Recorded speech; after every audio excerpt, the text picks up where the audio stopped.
আসসালামু আলাইকুম ওয়া রাহমাতুল্লাহি ওয়া বারাকাতুহু। দূর দূরান্ত থেকে এসেছেন, হয়তো ক্লান্তি আছে, ওই জন্য আওয়াজটা একটু কম হচ্ছে। আসসালামু আলাইকুম ওয়া রাহমাতুল্লাহি ওয়া বারাকাতুহু। আলহামদুলিল্লাহিল ওয়াহিদিল কাহার আল আজিজিল জব্বার ওয়াসসালাতু ওয়াসসালামু আলা সাইয়্যিদিল আবরার মুহাম্মদ وعلى آله وصحبه أجمعين أما بعد أعوذ بالله من الشيطان الرجيم بسم الله الرحمن الرحيم إن الذين آمنوا وعملوا الصالحات أولئك هم خير البرية جزاؤهم عند ربهم جنات عدن تجري من تحتها الأنهار خالدين فيها أبدا رضي الله عنهم ورضوا عنه ذلك لمن خشي ربه।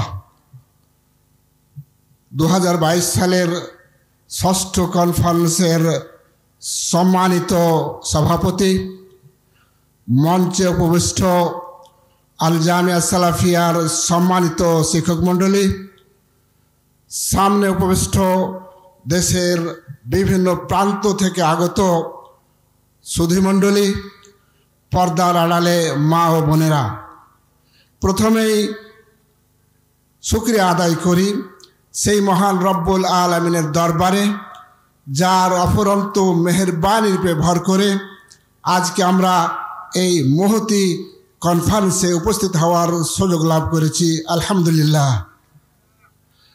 দরুদ ও শান্তির ধারা বর্ষিত হোক সেই মহামানবের প্রতি, যার আগমন আমাদেরকে দুনিয়ায় সুন্দরভাবে চলার দিশা দিয়েছেন, যার উপস্থিতি এবং কর্মতৎপরতার প্রেক্ষাপটে আমরা কিয়ামতের দিনে ইনশাআল্লাহ সুপারিশের আওতায় পড়ব, তার প্রতি দরুদ ও সালাম পাঠ করি। আল্লাহুম্মা সাল্লি আলা মুহাম্মদ ওয়া আলা আলি মুহাম্মদ। আরও শান্তির ধারা কামনা করি রাসূল সাল্লাল্লাহু আলাইহি সাল্লামের আলে আহলের প্রতি, সাহাবায়ে কেরাম, তাবেঈন এবং আজ অবধি যারা রাসূল সাল্লামের আদর্শকে বাস্তবায়ন করার জন্য তাদের সর্বস্ব ত্যাগ করেছেন এবং সর্বচেষ্টা অব্যাহত রেখেছেন। আল্লাহ সকলের এই ত্যাগ এবং কর্মতৎপরতা আল্লাহ কবুল করুন, আল্লাহুম্মা আমিন। সম্মানিত উপস্থিতি, আপনারা শুনেছেন যে লা ইলাহা ইল্লাল্লাহর শর্তসমূহ আমাকে সংক্ষেপে আলোচনা করতে বলা হয়েছে। আপনারা জানেন আল কোরআনের মূল আলোচ্য বিষয় হচ্ছে মানুষ। দুনিয়াতে মানুষ এসেছে, আছে এবং ভবিষ্যৎ থাকবে, কিন্তু এই সমস্ত মানুষকে একই পথে যেতে হবে, এটা ধ্রুব সত্য। কেউ বেঁচে থাকবে না। দুনিয়াতে যতদিন থাকব ততদিন আমাদের মানুষ হিসাবে গঠনের দিক থেকে আমরা সকলেই এক, তবে আদর্শগত দিক থেকে আমরা কিন্তু সকলে এক না। আদর্শগত দিক থেকে আমরা কিন্তু সকলে কিন্তু আমরা এক না। আর এরই ফলে মৃত্যুর পরে আমাদের অবস্থা হবে দুই প্রকার। কেউ তো আল্লাহর কাছ থেকে পুরস্কার পাবেন, আর কেউ আল্লাহর শাস্তির সম্মুখীন হবেন, অর্থাৎ জাহান্নামে যেতে হবে। প্রশ্ন হলো, এখন কারা জান্নাতে যাবে, কারা জাহান্নামে যাবে? দুনিয়াতে কারা ভালো আর দুনিয়াতে কারা মন্দ? এই ভালো শব্দটিকে কোরআনের ভাষায় বলা হয় শার, খায়ের, আর মন্দ শব্দটিকে কোরআনের ভাষায় বলা হয় শার। তো আমরা কালা খায়ের আর কারা শার, সেটার শারের ব্যাখ্যা না করলেও সংক্ষেপে বলবো যে খায়ের তারাই যারা দুটো শর্ত পালন করে। সূরাত আল বাইয়িনার 7 নম্বর আয়াতে পাঠ করেছি। আল্লাহ বলেন, ইন্নাল্লাযীনা আমানু ওয়া আমিলুস সালিহাত উলাইকা হুম খায়রুল বারিয়া। নিশ্চয় যারা ঈমান এনেছে এবং সৎ আমল সম্পাদন করে তারাই হচ্ছে এই ধরার বুকে সেরা সৃষ্টি। আর যারা করে না তারা সেরা নয়। মৃত্যু সকলের হবে, যারা দুনিয়ার বুকে সেরা সৃষ্টি হতে পারবে তাদের ফলাফল হচ্ছে জাযাউহুম ইনদা রাব্বিহিম জান্নাতুন আদন। তাদের মৃত্যুর পরে হচ্ছে আল্লাহ তাদের প্রভুর নিকটে উত্তম পুরস্কার, তার নাম হচ্ছে জান্নাত। এবার বলুন আমরা ভালো হব না মন্দ হব?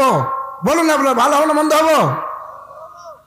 তাহলে ভালো হতে হলে প্রথম শর্ত পূরণ করতে হবে, ঈমান আনতে হবে।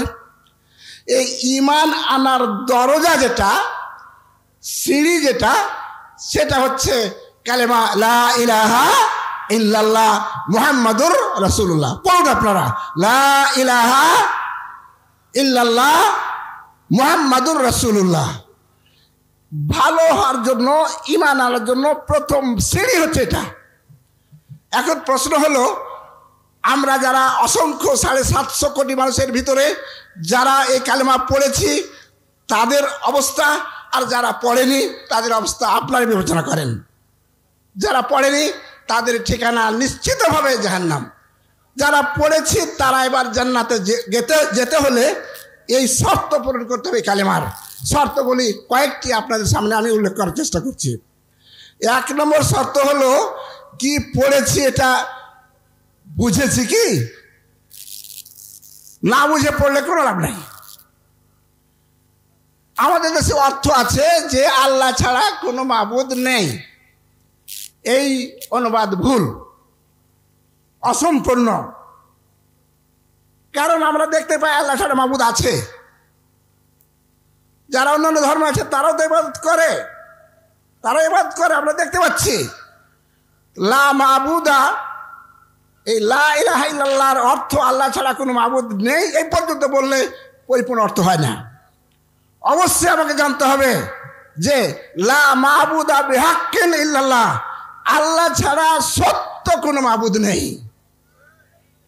যা আছে সেগুলো থাকতে পারে, সেগুলো সব বাতিল, অসত্য। আমার আপনার ঘোষণা হতে হবে বুঝে সুঝে যে আল্লাহ ছাড়া সত্য কোনো মাবুদ নেই। আর এই ব্যাপারে গুরুত্ব দিয়েছেন খোদ আল্লাহ রাব্বুল আলামিন। আল্লাহ তাআলা বলছেন, ফাআলাম আন্নাহু লা ইলাহা ইল্লাল্লাহ, জেনে রাখো, বুঝো যে আল্লাহ ছাড়া সত্য কোনো মাবুদ নেই। তাহলে 1 নম্বর শর্ত হলো আপনি কি পড়ছেন সেটা আগে বুঝবেন। আমি আনন্দের সাথে জানাচ্ছি, এই জামিয়া সালাফিয়া এই বিষয়টি উপলব্ধি করার জন্য, আপনাদের ছেলেকে মানুষ করার ক্ষেত্রে এটা বোঝাবার জন্য আপ্রাণ চেষ্টা করে যাচ্ছে। বলুন আলহামদুলিল্লাহ। আর মৃত্যুর পরে কালেমা পড়লেই পাবে না, কারণ এই কালেমা মুখে পড়তে পারে অনেকেই, পড়েও আমরা দেখেছি। রমাকান্ত মাহাতোও কিন্তু পড়ে, কিন্তু জেনে শুনে পড়ে না, বুঝে পড়ে না। যারা বুঝে পড়ব তাদের ঠিকানা যে জান্নাত, তা আল্লাহর নবী মুহাম্মদ রাসূলুল্লাহ সাল্লাল্লাহু আলাইহি ওয়াসাল্লাম মুখে শুনে নেন।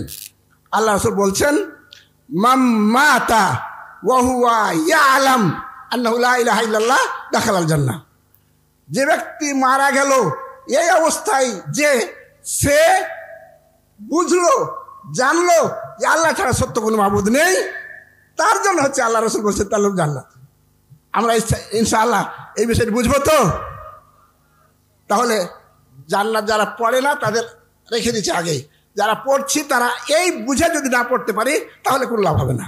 2 নম্বর সত্য হচ্ছে, শুধু পড়লেই হবে না, ইতকানের সাথে পড়তে হবে, আন্তরিকতার সাথে পড়তে হবে। যদি আন্তরিকতা না পড়ি, মুখে পড়ি কিন্তু অন্তরে আর একটা যদি রেখে থাকি তাহলে কোনো লাভ নেই, এবং লাভ শুধু নয়, তার ঠিকানাও জাহান্নাম। আল্লাহ নবী মুহাম্মদ রাসূলুল্লাহ সাল্লাল্লাহু আলাইহি ওয়াসাল্লাম পরিষ্কার করে বলছেন, মান শাহিদা আন্নাহু লা ইলাহা ইল্লাল্লাহ মুতকিনান বিকলবিহি ফাবাশশিরহু বিল জান্নাহ। যে ব্যক্তি এই কালেমা লা ইলাহা পড়লো ইয়াকিনের সাথে, অন্তরের নিষ্ঠার সাথে, তার জন্য সুসংবাদ, সে যেন জান্নাত যেতে পারবে।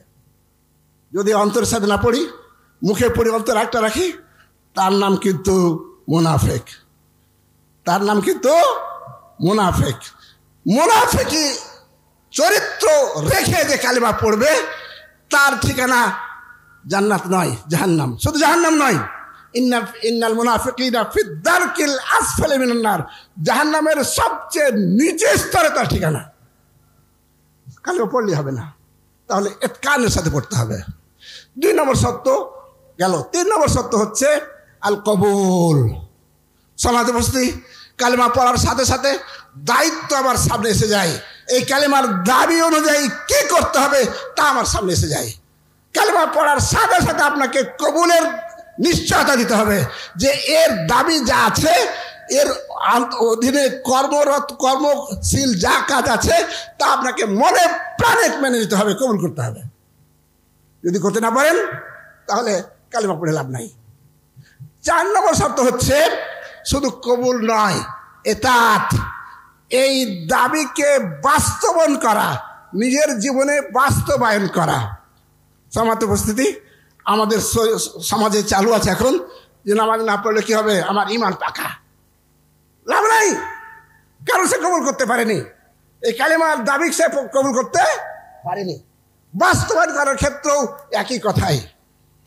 কালেমা পড়েছে, মজলিসে এসেছে, এই বৈঠকে আসে, এরপরে সবশেষে বলবো যে মেনে নেওয়ার ক্ষেত্রে নামাজি না হলে জাহান্নামে যেতে হবে। সূরাতুল কালামে তাইতে বলা হয়েছে মা সালাকুম ফি সাকার ক্বালু লাম নাকু মিনাল মুসলিমিন। কোন জিনিস তোমাকে জাহান্নামে ফেললো? তখন উত্তর দিব আমরা মুসল্লি ছিলাম না। সমাজ উপস্থিতি 4 নম্বর শর্ত। 5 নম্বর শর্ত বলে আমি শেষ করবো যে যা কাজ করব তা মহব্বতের সাথে করব, আল্লাহ এবং আল্লাহ ভালোবেসে করব। সব ভালোবাসার ক্ষেত্রে সর্বোচ্চ স্থান দেব আল্লাহ এবং রাসূলকে। কারণ সূরাত আল বাইয়িনার শেষের অর্থ বলা আছে জান্নাত আদনিন তাজরি মিন তাহতিল আনহার। সব শেষে একটু ছোট্ট করে বলা আছে যালিকা লিমান খাশিয়া রাব্বাহ। এটা তাদের জন্যই যার সমস্ত কাজগুলো করবে আল্লাহর ভয়ে। সুতরাং আমি আপনাদের কাছে আহ্বান জানাবো, আসুন কালেমা পাঠ নয়, কালেমার অর্থ বুঝি, কালেমার দাবি পালন করি, অন্তরের সাথে পালন করি, আল্লাহ এবং আল্লাহ রাসূলকে মহব্বতের সাথে পালন করি এবং শারীরিকভাবে আমাদের কাজ এই কালেমা অনুযায়ী বাস্তবায়ন করি। ব্যক্তি পর্যায়ে, পরিবার পর্যায়ে, সামাজিক পর্যায়ে এবং রাষ্ট্র পর্যায়ে এর কালেমার দাবি বাস্তবায়ন করার জন্য আমরা চেষ্টা করি। আল্লাহ তাআলা আমাদের সবাই কবুল করুন। আসসালামু আলাইকুম ওয়া রাহমাতুল্লাহি ওয়া বারাকাতুহু।